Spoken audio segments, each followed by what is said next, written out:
देखिए, आज हम फिर से देखेंगे विधिक सेवा प्राधिकरण अधिनियम 1987। इससे पहले हम 11 सेक्शन तक पढ़ चुके थे। हम 12वें सेक्शन से पढ़ेंगे। 12वां सेक्शन देखिए क्या कहता है कि धारा 12 कहता है कि विधिक सेवा प्राप्त करने के मापदंड। क्या क्या मापदंड होंगे जिसके तहत कोई व्यक्ति विधिक सेवा प्राप्त कर सकता है। कौन कौन व्यक्ति हैं जो विधिक सेवा प्राप्त कर सकते हैं, वो धारा 12 में बताया गया। मतलब उसके मापदंड क्या होंगे वो धारा 12 में बताया गया। तो धारा 12 कहता है कि अनुसूचित जाति या अनुसूचित जनजाति का सदस्य हो। तो ऐसा व्यक्ति जो अनुसूचित जाति या अनुसूचित जनजाति, जिसे SC ST कहते हैं, तो SC ST का अगर कोई व्यक्ति सदस्य है तो ऐसा व्यक्ति विधिक सेवा प्राप्त करने का हकदार होगा। दूसरा कहता है कि भारतीय संविधान के अनुच्छेद 23, कौन सा अनुच्छेद 23 में निर्दिष्ट मनुष्यों या भिक्षुकों के दुर्व्यवहार का पीड़ित है। तो अनुच्छेद 23 के अनुसार ऐसा मनुष्य जो भिक्षुकों के दुर्व्यवहार यानी भीख मांगने वगैरह से संबंधित है, उसका दुर्व्यवहार किया गया है, तो उससे पीड़ित कोई व्यक्ति है तो उसको भी विधिक सेवा प्राप्त करने का अधिकार होगा।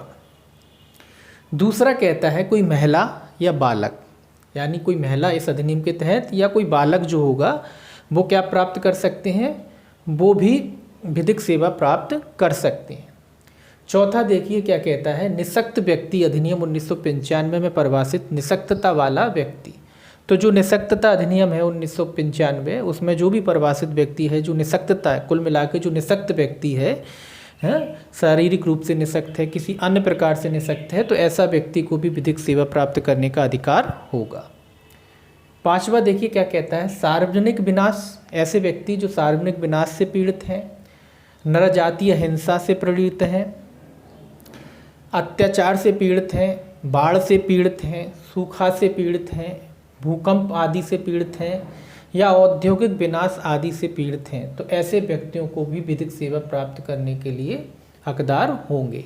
तो कौन कौन से व्यक्ति हकदार होंगे, जो किसी भी सार्वजनिक जो विनाश होते हैं, नरजातीय हिंसा होती है, अत्याचार होते हैं, बाढ़, सूखा, भूकंप या औद्योगिक विनाश से पीड़ित आदि हैं, तो ऐसे व्यक्ति क्या प्राप्त कर सकते हैं, विधिक सेवा प्राप्त कर सकते हैं। अगला देखिए, औद्योगिक कर्मकार, यानी जो उद्योगों में लगे हुए कर्मकार होते हैं, जो उद्योगों में वर्कर होते हैं, उनको भी विधिक सेवा प्राप्त करने का अधिकार है।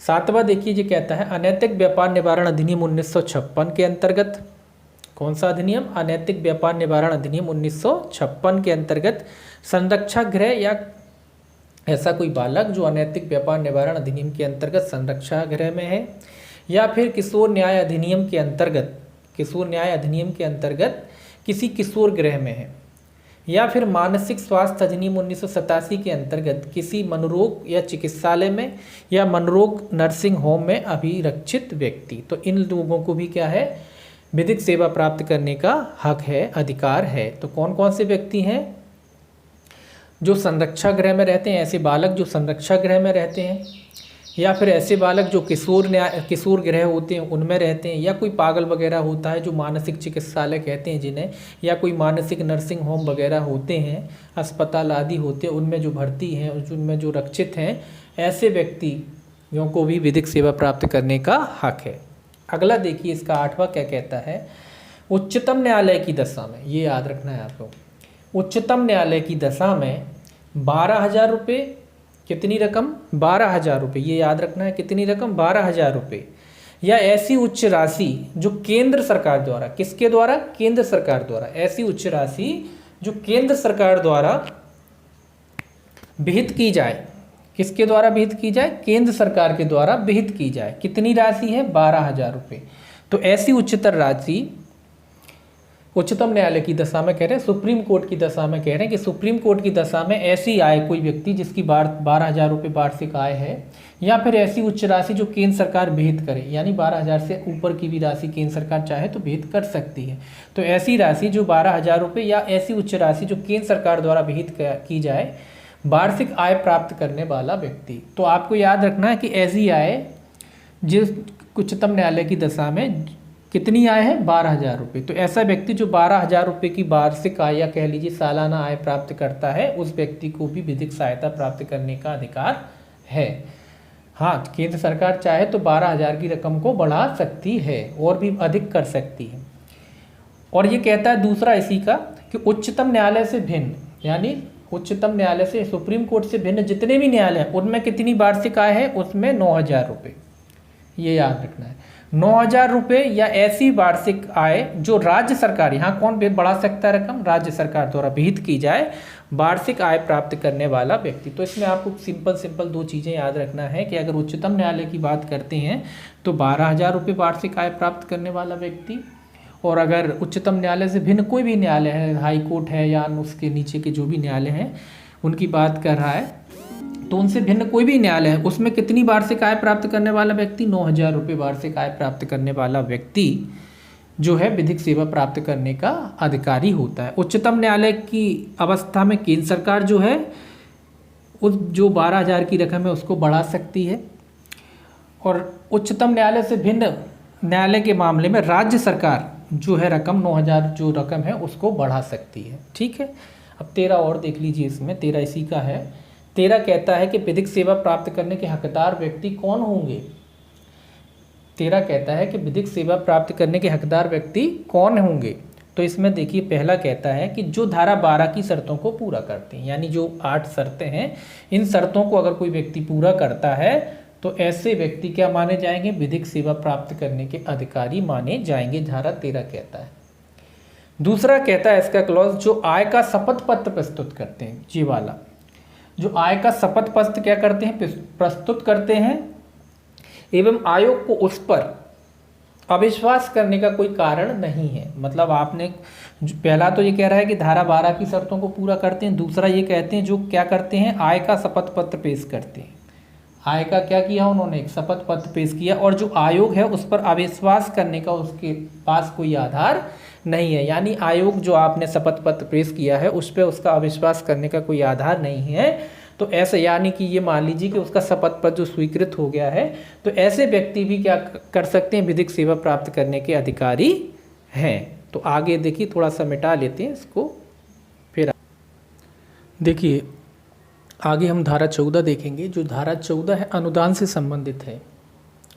तो धारा 14 कहता है कि केंद्र सरकार, कौन सी सरकार, केंद्र सरकार, ध्यान रखें, केंद्र सरकार केंद्रीय प्राधिकरण को अनुदान देने के लिए ऐसी धनराशि का अनुदान संसद द्वारा विधि बनाकर देगी जैसा वह उचित समझे।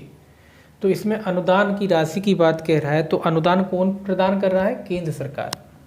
किसको देगा, केंद्रीय प्राधिकरण को, याद रखना है। कौन अनुदान देगा, केंद्र सरकार।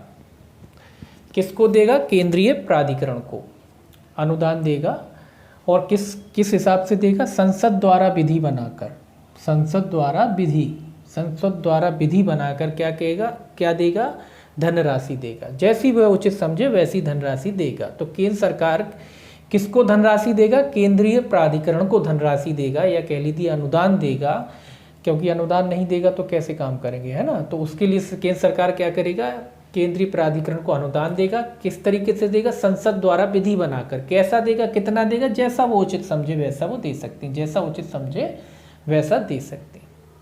ठीक है, अब देखिए 15, अब इनको अनुदान मिल गया। किसको अनुदान मिल गया, केंद्रीय प्राधिकरण को। तो केंद्रीय प्राधिकरण उस अनुदान का क्या करेगा, 15 देखिए, 15 कहता है केंद्रीय प्राधिकरण राष्ट्रीय विधिक सहायता निधि की स्थापना करेगा। अब इनको अनुदान मिल गया है, तो अब ये क्या करेंगे, ये एक राष्ट्रीय विधिक सहायता निधि, राष्ट्रीय विधिक सहायता निधि की क्या करेंगे, स्थापना करेंगे। किसकी स्थापना करेंगे, राष्ट्रीय विधिक सहायता निधि की। कौन स्थापना करेगा, केंद्रीय प्राधिकरण, ये याद रखना। राष्ट्रीय विधिक सहायता निधि की स्थापना कौन करता है, क्वेश्चन यही आता है। तो कौन करता है, राष्ट्रीय विधिक सहायता निधि की स्थापना कौन करता है, केंद्रीय प्राधिकरण। ठीक है, अब देखिए जो केंद्रीय प्राधिकरण है राष्ट्रीय विधिक सहायता निधि की जो स्थापना की है, उसमें कौन कौन सी धनराशियां जो है उसको जमा किया जाएगा, किन किन धनराशियों को उसमें जमा किया जाएगा। अब निधि बनाई है तो कुछ न कुछ तो उसमें जमा किया जाएगा। तो वो कौन कौन सी धनराशि होंगी जो राष्ट्रीय विधिक सहायता निधि में जमा की जाएंगी। पहला कहता है केंद्र सरकार द्वारा दिया गया अनुदान, जो केंद्र सरकार ने अनुदान दिया था उस अनुदान को इस धनराशि में शामिल किया जाएगा। केंद्र सरकार का अनुदान हो गया। उसके बाद देखिए किसी अन्य व्यक्ति द्वारा दिया गया अनुदान, अन्य व्यक्ति भी जो देते रहते हैं दान वगैरह, अनुदान वगैरह, तो वो भी इसमें शामिल किया जाएगा। तीसरा कहता है न्यायालय के आदेशों के अधीन या अन्य स्रोतों से प्राप्त आय, जो न्यायालय आदेश वगैरह करते हैं या अन्य स्रोतों से जो आय होती हैं उसके, जो न्यायालय का मतलब यहाँ उच्चतम न्यायालय वाली बात है, तो उन न्यायालयों से जो आदेश वगैरह होते हैं, अन्य स्रोतों से जो आय होती है, उन आयों से जो प्राप्त राशि होती हैं वो भी इसमें शामिल की जाएगी। जो न्यायालय जुर्माने वगैरह लगाते हैं ना, उसके थ्रू कोई रकम वगैरह आती, वो सारी रकमें काय में शामिल की जाएंगी, राष्ट्रीय विधिक सहायता निधि में शामिल की जाएगी। अब न्यायालय का मतलब जो इनके अंडर में जो न्यायालय आते हैं, उच्चतम न्यायालय विधिक सहायता निधि है, उच्चतम न्यायालय की बात कह रहा है, तो उन न्यायालयों द्वारा या अधिकरण प्राधिकरण होते हैं उनके द्वारा जो जुर्माने वगैरह लगाए जाते हैं, जो रकमें प्राप्त की जाती है या फिर अन्य कोई स्रोत होते हैं, तो वो सारी की सारी आय इसमें शामिल की जाएंगी। तो कौन कौन सी आय शामिल की जाएगी? केंद्र सरकार द्वारा दिया गया अनुदान, अन्य व्यक्तियों द्वारा दिया गया अनुदान, इसके अलावा न्यायालय के आदेशों के अधीन या अन्य स्रोतों से जो प्राप्त आय होती है वो इसमें शामिल की जाएगी। अब भैया इनका उद्देश्य क्या है, किस लिए बनाए गए हैं? तो इसमें लिखा है राष्ट्रीय विधिक सहायता निधि की स्थापना निम्न उद्देश्यों को पूरा करने के लिए की गई है। पहला उद्देश्य क्या है इनका? विधिक सेवाओं की लागत। कौन सी लागत? राज्य प्राधिकरण के मामले में। अब ये चूंकि केंद्र सरकार ने इनको पैसा दे दिया, अब जो इनके नीचे जो कौन आते हैं, राज्य प्राधिकरण वगैरह आते हैं, और इसके अलावा उच्चतम न्यायालय विधिक सेवा समिति आती है, तो उनमें जो खर्चे होते हैं, उनकी जो लागत होती है वो कौन पूरा करेगा? वो राष्ट्रीय विधिक सहायता निधि से उनको भी अनुदान दिया जाएगा, फिर उसी अनुदान से क्या किया जाएगा, इनकी जो लागत वगैरह है वो निकाली जाएगी। तो विधिक सेवाओं की लागत कौन के मामले में? राज्य प्राधिकरण के मामले में। ठीक है, इसमें भी है विधिक सेवाओं की लागत किसके मामले में? उच्चतम न्यायालय विधिक सेवा समिति के मामले में, या फिर अन्य व्यय और खर्चे जो होते हैं वो इससे पूरे किए जाएंगे। तो इसका उद्देश्य क्या है? जो राज्य प्राधिकरण के होता है उसकी लागत, उसकी सेवाएं जो देते हैं उनकी लागत, इसके अलावा उच्चतम न्यायालय विधिक सेवा समिति होती है तो उसकी भी कोई लागत होती है ना, उसकी लागत निकालना एवं अन्य जो खर्चे होते हैं वो निकालना, ये इनका उद्देश्य है। इसी तरीके से जैसे केंद्र में क्या किया गया, राष्ट्रीय विधिक सहायता निधि की स्थापना की गई है, वैसे ही राज्य में राज्य विधिक सहायता निधि की स्थापना की जाती है। तो राज्य विधिक सहायता निधि की स्थापना कौन करता है? राज्य प्राधिकरण। इसकी स्थापना कौन करता है? केंद्रीय प्राधिकरण। ऊपर वाले की जो अपन ने पढ़ा है केंद्रीय प्राधिकरण, राष्ट्रीय विधिक सहायता निधि जो है उसकी स्थापना कौन करता है? केंद्रीय प्राधिकरण, है ना। और इसकी स्थापना कौन करता है? राज्य विधिक सहायता निधि की स्थापना राज्य प्राधिकरण। ये याद रखना, इस पे ही क्वेश्चन आते हैं।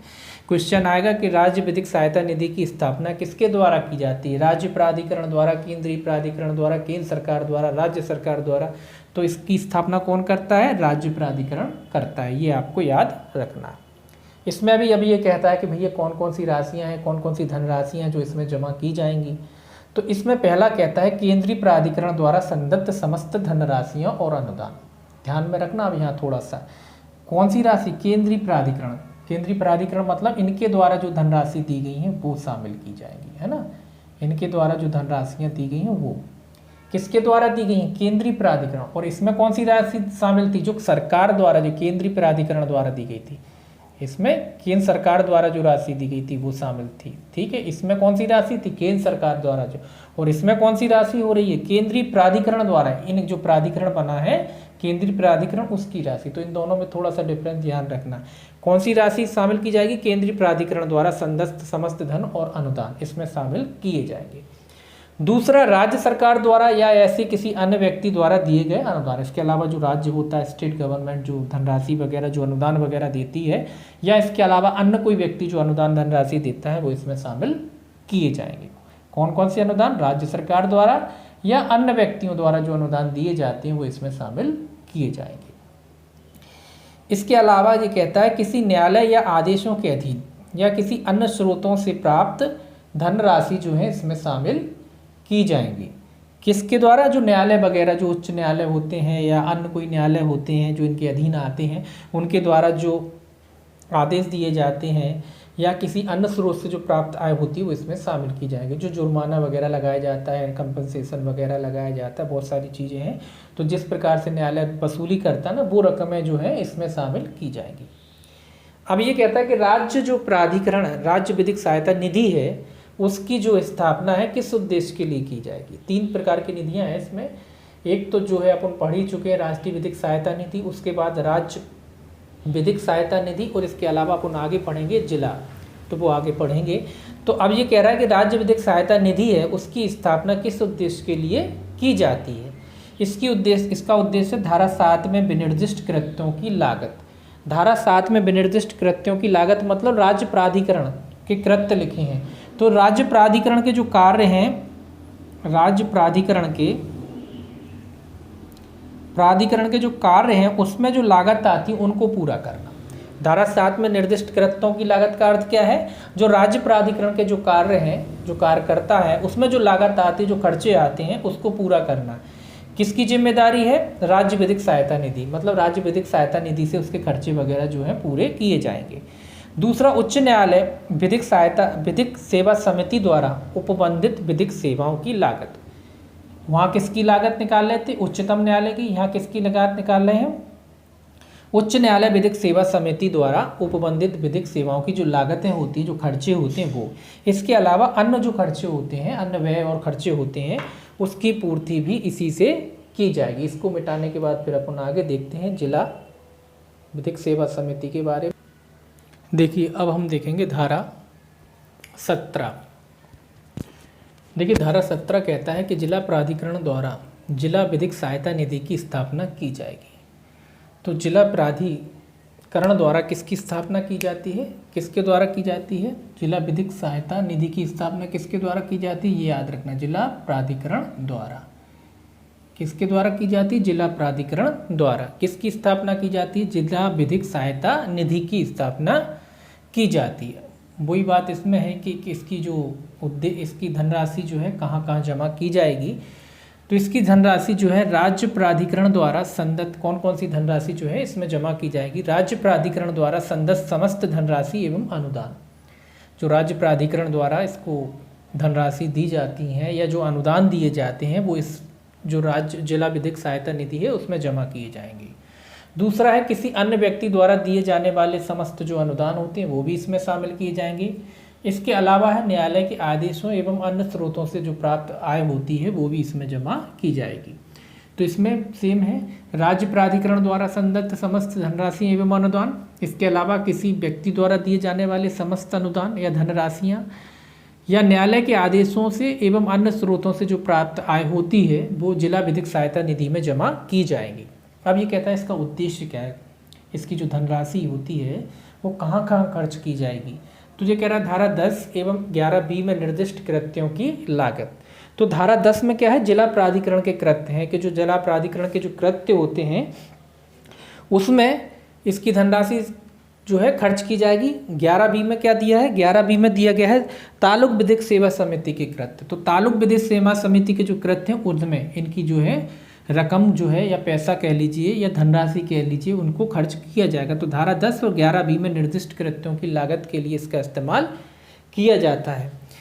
धारा 10 में क्या था, जिला प्राधिकरण के कृत्य, और 11B में क्या है, तालुक विधिक सेवा समिति के कृत्य। तो इन दोनों कृत्यों में जो जिला विधिक सहायता निधि है उसकी जो रकम है खर्च की जाएगी।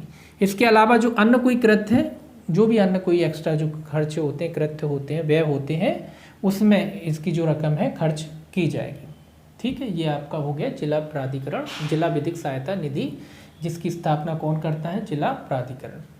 अब देखिए धारा 18 और देख लीजिए। धारा 18 कहता है कि केंद्रीय प्राधिकरण, कौन कौन से प्राधिकरण, ये लेखों की बात कहता है कि जो लेख होते हैं, अभिलेख हैं, तो अभिलेखों को रखने की बात कहता है कि जो प्राधिकरण है जैसी भी स्थिति हो, चाहे केंद्रीय प्राधिकरण हो आपका, चाहे राज्य प्राधिकरण हो या फिर जिला प्राधिकरण, जैसी भी स्थिति हो, मतलब जो भी जैसा हो, जहाँ भी स्थिति हो, जिसकी भी हम बात करें, केंद्रीय प्राधिकरण हो चाहे राज्य प्राधिकरण हो या जिला प्राधिकरण, जैसी भी स्थिति हो, उचित लेखी एवं सुसंगत अभिलेख रखेंगे। मतलब अभिलेख रखना इनकी जिम्मेदारी है कि जो भी खर्चे वगैरह होते हैं ना, अभिलेख का मतलब क्या हो, आय व्यय के साधन, कि भैया कहाँ से पैसा आया, कहाँ गया, कितनी रकम खर्च हुई, उसके हिसाब की बात कह रहा है। वही खाता कह लीजिए कि ये वही खाता रखेंगे, भैया कहाँ से आय हुई, कहाँ गई, कैसे खर्च हुई, तो ये अपना वही खाता जो कहते हैं, जिसे लेखा जोखा कहते हैं, जिसे उसको रखेंगे। अभिलेख के रूप में संभाल के रखेंगे। और जो कहता है कि जो ऐसा अभिलेख होगा वो किसके द्वारा तैयार किया जाएगा, किसके परामर्श से तैयार किया जाएगा। ऐसा जो अभिलेख है ये याद रखना है आपको, भारत के महानियंत्रक महालेखा परीक्षक, भारत के महालेखा परीक्षक के परामर्श से क्या किया जाएगा, तैयार किया जाएगा। किसके परामर्श से, यही क्वेश्चन आता है, तो किसके परामर्श से तैयार किया जाएगा, जो भारत का नियंत्रक महालेखा परीक्षक होता है उसके परामर्श से क्या किया जाएगा, उसके लेखे तैयार किए जाएंगे। कौन कौन के लेखे, केंद्रीय प्राधिकरण के लेखे, राज्य प्राधिकरण के लेखे, जिला प्राधिकरण के लेखे, जैसी भी स्थिति हो उनके लेखे तैयार किए जाएंगे। अब जब लेखे तैयार कर लिए गए हैं तो जैसी भी स्थिति हो, जो लेखे होते हैं या लेख होते हैं उनकी रिपोर्ट यथास्थिति, मतलब केंद्र सरकार या राज्य सरकार जैसी भी स्थिति हो, तो केंद्र सरकार संसद के समक्ष और राज्य सरकार राज्य विधानमंडल के समक्ष रखवाएगी। केंद्र सरकार कहाँ रखवाएगी, संसद में, और राज्य सरकार कहाँ रखवाएगी, राज्य विधानमंडल में रखवाएगी, है ना, संसद और राज्य विधानमंडल में जैसी भी स्थिति हो। केंद्र सरकार संसद के समक्ष रखवाएगी और राज्य सरकार कहाँ रखवाएगी, राज्य विधानमंडल के समक्ष रखवाएगी। इसके आगे अपन थोड़ा मिटा के वो भी देखते हैं।